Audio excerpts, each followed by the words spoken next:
최근 마트센과 산초가 첼시와 맨유에서 도르트문트로 임대를 갔는데 도르트문트에서 꽤나 좋은 활약을 보여주고 있거든요. 기본적으로 마트센 같은 경우에도 어시스트를 하나 기록하기도 했고요. 3경기 연속 좋은 평가를 받고 있어요. 산초 같은 경우에도 어시스트 하나를 기록하기도 했고 페널티킥을 유도한 장면도 하나 있었습니다. 그리고 평점을 봐도 맨유 시절보다 훨씬 더 좋아진 평가를 받고 있다는 것을 확인할 수가 있죠. 예를 들면 이게 산초가 페널티킥을 유도한 장면인데 산초가 한 명의 선수를 제쳐내고 돌파를 해 들어가면서 두 명의 선수를 상대하는 장면이었어요. 그리고 여기서 산초가 측면으로 볼을 몰고 들어가면서 수비수를 돌파를 하는데 성공을 하고요. 여기서 산초가 돌파를 하면서 들어가니까 상대 수비수가 산초를 잡아채면서 여기서 페널티킥이 나오는 장면이었습니다. 이런 개인 돌파는 맨유에서 나오지 않았던 장면이었죠. 이런 장면도 있었고요. 마트센 같은 경우에는 첼시에서는 풀백으로 자주 못 나왔었거든요.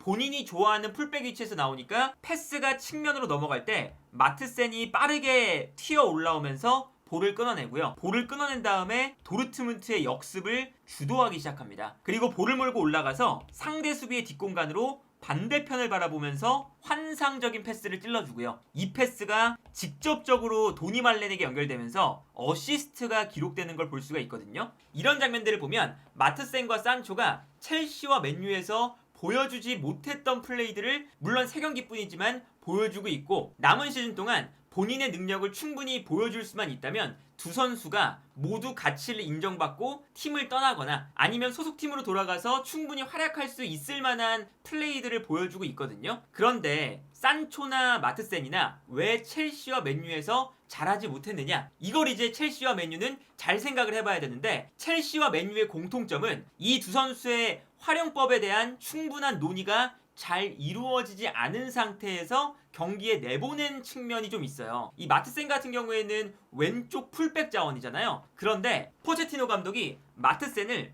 왼쪽 풀백으로 잘 기용을 안 했습니다. 마트센을 오히려 앞쪽으로 배치를 시키고요. 뒤쪽에 센터백 자원인 코리를 왼쪽 풀백으로 기용을 많이 했었죠. 아무래도 마트센 자체가 키가 그렇게 큰 편이 아니다 보니까 제공권에 대한 문제를 포체티노 감독은 우려를 했던 것 같고 그리고 수비적인 부분에서도 마트센의 수비력을 그렇게 믿지 못했던 것 같아요. 그런데 왼쪽 라인에서 코릴이 수비적인 측면에서도 원래 코릴 자체가 센터백이다 보니까 풀백으로 나왔을 때 센터백에서 뛰는 것보다는 분명히 잔실수가 나오는 측면도 있고요. 그리고 코릴이 센터백이 아니라 풀백으로 나오기 때문에 공격에 어느 정도 가담을 해야 되는데 코릴이 오버래핑을 해서 공격을 도와주는 이런 플레이가 많이 부족하죠. 그러다 보니까 코릴도 사실은 제대로 쓰지 못하고 있는데 마트센도 올려서 쓰다 보니까 마트센이 풀백 자원으로서는 올라오면서 오버래핑을 많이 도와줄 수 있는 빠른 공격적인 풀백이긴 하지만 직접 왼쪽 측면 공격수가 돼버리면 측면 공격수의 역할과 왼쪽 풀백의 역할은 분명히 다르거든요. 이제 어떤 측면에서 다르냐면 풀백보다 측면 공격수 자리에서 뛰는 선수가 훨씬 더 측면에서 드리블 돌파 능력이라던가 개인적인 파괴력이 훨씬 더 강해야 되는 역할을 부여받게 되죠. 예를 들면 마트센 같은 경우에도 풀백으로 나오게 되면 아무래도 앞에 있는 공격수가 약간 가운데로 들어가면서 수비를 중앙으로 끌어당길 때 이때 마트센이 빠른 발을 보여주면서 이 공간으로 올라가는 이러한 역할을 마트센이 충분히 잘할 수가 있어요. 그런데 마트센이 직접 측면 공격수가 돼서 플레이를 해라 라고 한다면 이 자리에서는 상대의 측면 수비수를 1대1로 상대를 해야 되거든요. 아니면 뭐 안쪽으로 들어가면서 상대 수비 라인의 안쪽 공간으로 들어가야 되죠. 그렇다는 건 이 측면 공격수 자리는 기술적으로 훨씬 더 세밀하고 조금 더 기술적인 능력이 요구되는 위치인데 이 위치에서 뛸 수 있을 만큼 마트센이 기술적인 능력이 엄청나게 뛰어나진 못해요. 그렇기 때문에 마트센을 풀백이 아니라 측면 공격수로 올렸었을 때 스털링이라던가 팔머라던가 이렇게 기술적인 능력이 좋은 선수들처럼 상대 수비수와 1대1 상황에서 이겨내거나 돌파를 성공시키거나 이런 장면이 잘 안 나왔고요. 그러다 보니까 마트센도 덩달아 본인의 플레이가 안 나왔었죠. 그리고 여기에 대해서 포체티노 감독이 심지어는 마트센을 왼쪽이 아니라 오른쪽에 기용할 때도 많았습니다. 그러니까 마트센은 왼쪽 풀백 자리 혹은 이제 왼쪽 측면 공격수 자리에 나오다 하더라도 약간은 직선적으로 올라가면서 크로스를 올려주는 빠른 발을 활용한 이 공간 침투라던가 이런 거에 강점이 있는 선수예요. 이 선수의 스피드를 살려줄 수 있는 공간을 만들어줘야 오버래핑을 하든 공간으로 뛰어 올라가면서 본인의 스피드를 살리든 이런 플레이가 살아나는 건데, 포체티노 감독이 마트센을 심지어 오른쪽 측면 공격수로 쓴 거거든요. 근데 이 오른쪽 측면 공격수 자리에서 왼발을 쓰는 측면 공격수가 배치가 된다 라고 하면 당연히 왼발을 쓰기 때문에 이 가운데 공간으로 들어와야 되죠. 그래서 상대 수비의 좁은 공간으로 들어와서 요 좁은 공간에서의 볼 소유 능력, 그리고 플레이메이킹 능력, 이런 것들이 갖춰져야 되는 위치예요. 그런데 마트센이 본인이 잘하는 역할 자체가 풀백이라던가 아니면 스피드를 살려서 공간으로 뛰어 올라가는 플레이지, 이렇게 좁은 공간에서의 볼 소유 능력이 좋은 편은 아니거든요. 그러다 보니까 마트센이 오른쪽 측면 공격수로 뛸 때 아주 좋지 않은 플레이가 나왔습니다. 그리고 심지어 마트센이 이렇게 가운데로 들어왔을 때 좁은 공간에서의 볼 소유 능력이 엄청나게 이 선수의 장점이 아니라면 오른쪽 풀백이라도 공격적인 선수를 배치해서 공격적으로 올라올 때 수비수들이 끌려나가고 마트센에게 공간이 나는 이런 형태가 되면 모르겠는데, 마트센의 뒤쪽에 구스토를 배치했죠. 물론 이제 리스 제임스가 부상이기 때문에 구스토가 나온 측면도 있지만, 마트센이 좁은 공간에서의 플레이가 미숙한데 뒤쪽에 구스토가 공격적인 오버래핑을 하는 풀백이 아니었기 때문에 기본적으로 마트센이 오른쪽 측면 공격수로 출전할 때 아주 큰 어려움을 겪었어요. 그래서 이런 장면이 첼시 경기에서 많이 나왔거든요. 마트센이 안쪽으로 들어가서 상대 수비라인 사이에 머무르고 있고요. 구스토가 살짝 올라와서 마트센에게 패스를 보내주고 있는 걸 볼 수가 있습니다. 근데 마트센이 요 안쪽에서의 플레이, 그러니까 상대 수비가 순간적으로 둘러싸는 그런 공간에서 볼을 소유하고 마치 플레이메이커처럼, 그러니까 이 위치에서 최근에 첼시에서 뛰고 있는 팔머처럼 세밀한 플레이를 할 수가 있는 선수가 아니다 보니까 여기서 마트센의 평가가 매우 좋지 않았었거든요. 그런데 최근에 도르트문트에서 마트센이 하는 플레이를 보면 앞쪽에 도니 말렌이라던가 아니면 브란트라던가 산초라던가 측면 공격수가 확실히 있고요. 마트센은 살짝 뒤쪽에 위치합니다. 그리고 측면 공격수가 살짝 안으로 들어가면서 수비를 끌어줄 때 그 공간으로 순식간에 치고 들어가는 이 스피드를 활용해서 좋은 오버래핑을 보여주기 시작했어요. 그러다 보니까 마트센의 직선적인 공간 침투, 공격적인 움직임이 풀백 자리에서는 빛나고 있거든요. 그래서 이 장면도 마트센이 측면 공간으로 치고 올라가면서 안쪽으로 들어오는 선수에게 정확한 크로스를 올려주고 마트센의 크로스가 올라가면서 결정적인 슈팅까지 이어지는 장면을 볼 수가 있습니다. 그래서 마트센 같은 경우에는 첼시에서 포체티노 감독이 마트센의 활용법을 제대로 보여주지 못하다가 마트센이 도르트문트에 가서 본인이 잘할 수 있는 풀백 자리에서 뛰기 시작하니까 마트센이 좋은 모습을 보여주고 있고요. 산초 같은 경우에도 마찬가지입니다. 사실 산초는 맨유에서 산초의 플레이를 살려주기 위해서 여러 가지 노력들을 했거든요. 산초가 측면 공격수 자리에 있을 때 산초의 강점과 단점은 산초가 주변 선수들을 이용을 잘한다는 거죠. 그런데 산초가 혼자서 고립이 되었을 때나 이런 상황에서는 개인적으로 풀어내는 능력 자체가 약간은 떨어진다 라는 평가를 받았어요. 그런데 맨유가 처음에 산초를 영입해서 산초의 뒷공간에 완비사카를 뒀습니다. 근데 완비사카는 공격적으로 올라가는 풀백이 아니다 보니까 산초가 오른쪽 측면 공격수 자리에서 위치했을 때는 혼자서 드리블 돌파하다가 둘러싸여서 끊기거나 여기서 고립되는 장면들이 많았었어요. 그러다 보니까 맨유가 완비사카 대신에 달로를 산초 뒤에 기용하기 시작했죠. 그런데 달로가 이제 공간으로 침투해 들어왔을 때도 산초가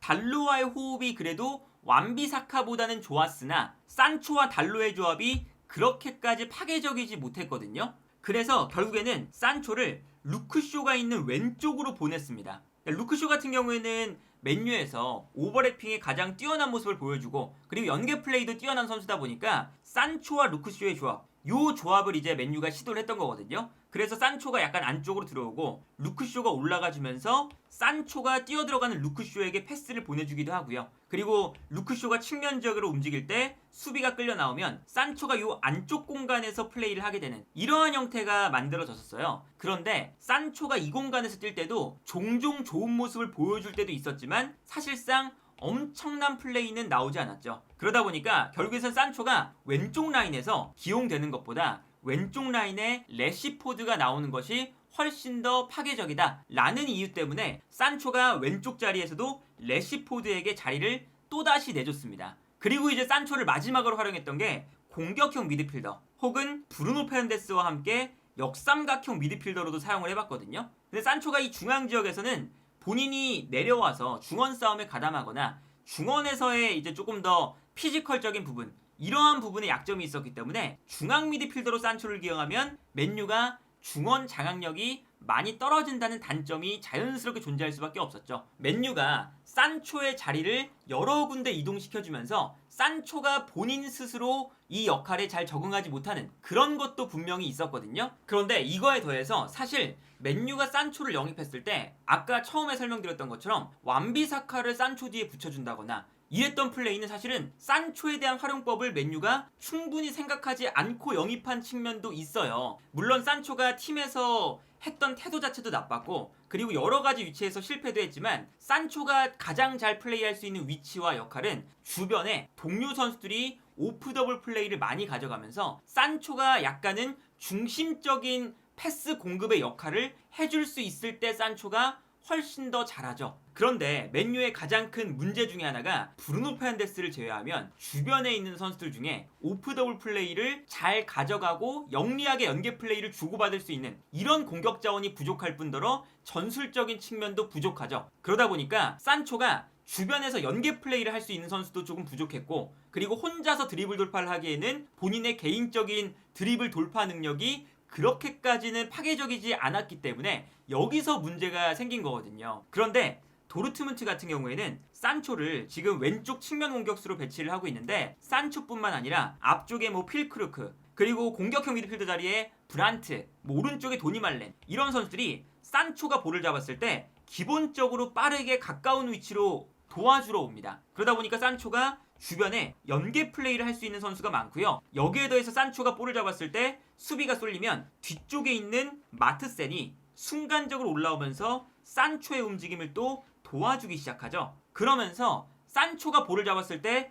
주변에서 연계 플레이를 할 수 있는 선수가 맨유 시절보다 도르트문트에서 단 3경기만 뛰었는데 훨씬 더 많아졌다는 것을 확인할 수가 있어요. 그래서 예를 들면 이제 이런 장면이죠. 산초가 측면에서 볼을 갖고 있는데 전방에 브란트가 뛰어가기도 하고요. 가운데에 있었던 필크루크가 산초의 볼을 받기 위해서 내려와 주기도 하고 중앙 미드필더인 자비처가 산초를 도와주러 움직여주기도 합니다. 주변에 선택지가 많아지니까 산초가 본인에게 수비가 쏠릴 때 이런 플레이는 산초가 잘하거든요. 본인에게 수비수를 끌어낸 다음에 뛰어들어가는 선수에게 패스를 찔러주는 거죠. 그래서 이 장면에서도 뛰어들어가는 브란트에게 좋은 패스가 들어가면서 산초가 뛰어들어가는 브란트에게 순간적으로 수비 라인을 무너뜨리는 패스를 찔러주는 걸 볼 수가 있습니다. 물론 산초가 맨유로 이적할 때의 그런 이적료를 생각을 해보면 산초가 주변 환경을 어떻게 맞춰준다 이런 것보다는 본인이 스스로 그런 환경이 갖추어지지 않더라도 좋은 퍼포먼스를 보여줘야 되는 이적료이긴 하지만 그래도 맨유의 문제는 여기서 뭐냐면 산초에게 어마어마한 금액을 투자해서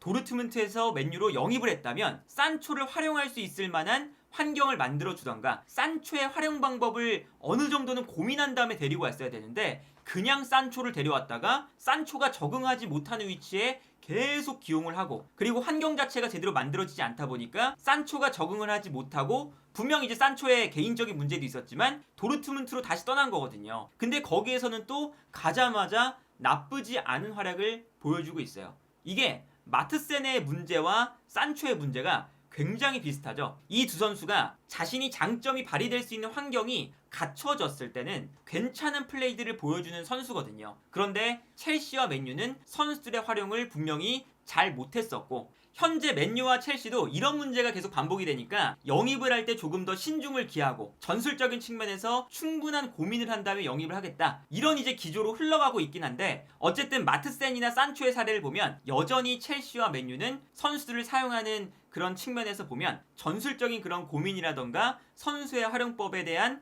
명확한 플랜 자체가 제대로 세워져 있지 않다는 인상을 주고 있는 상태다. 그래서 이 두 팀이 다시금 프리미어리그에 좋은 성적을 기록하는 팀으로 올라오려면 이러한 플랜적인 부분, 전술적인 고민들이 동반이 되어야 다시금 좋은 성적을 기록할 수 있지 않을까 싶네요.